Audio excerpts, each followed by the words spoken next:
Hello mga brothers, welcome back to my YouTube channel. For today's video mga brother, papakita ko sa inyo ulit yung halaman na alaga ni Mrs. So last time kasi mga brother, umorder si Mrs. ng mga succulents sa Benguet. So ngayon pinakita ko sa inyo mga brother yung unboxing.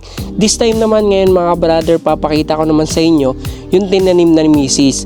So papakita ko sa inyo yung mga paso na pinagtaniman ni Mrs. at yung design ng mga paso na ginawa ni Mrs. So yun yung mga succulents na binili niya, yung iba't ibang uri ng variety ng succulents mga brother. And mga brother, ito yung sample nung ginawa ni Mrs. So maganda dito mga brother, iba't ibang variety ng succulents yung ginawa niya. So ito mga brother, anong dumating sa amin, medyo tuyo siya.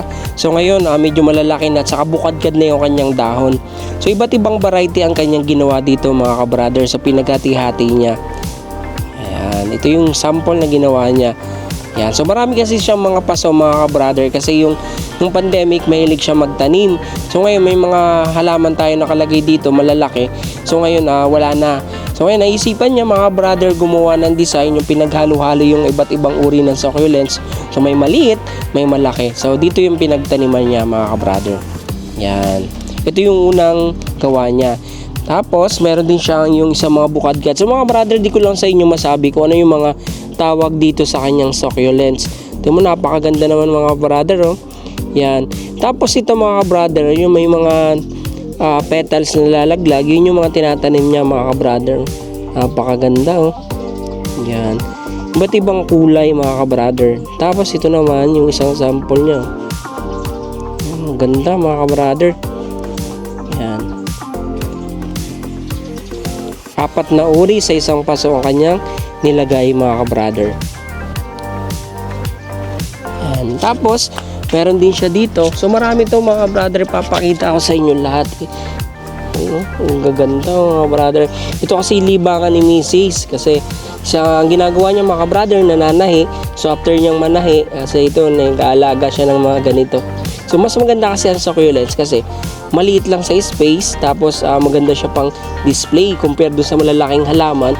Ang laki ng space na magagamit. Unlike kasi dito, sa ganitong kaliit lang na paso, pwede mo na siyang ilagay. So pwede mo siyang magamit pang display. Yan no mga brother, oh. Yung mga lalagas na petals, yun yung tinanim niya. So nagkakaroon din siya ng ugat. So pag meron na yung ugat, ililipat na yan sa pasuli mga brother. Tapos ito, ang ganda, oh. Yan. Tapos meron din dito. Tapos meron din doon mga brother, oh. Ang cute niya kasi mga brother, may maliliit.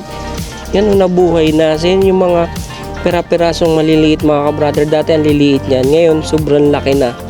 Tapos yan, may bulaklak din sa taas mga brother. So maganda mga brother, oh. Ang ganda ng design.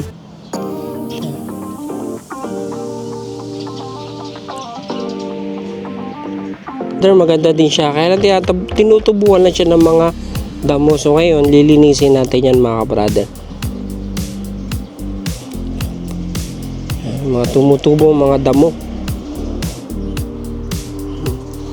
Yan mga brother, oh. Napakadami nito mga brother. Yan. Ang gaganda mga brother.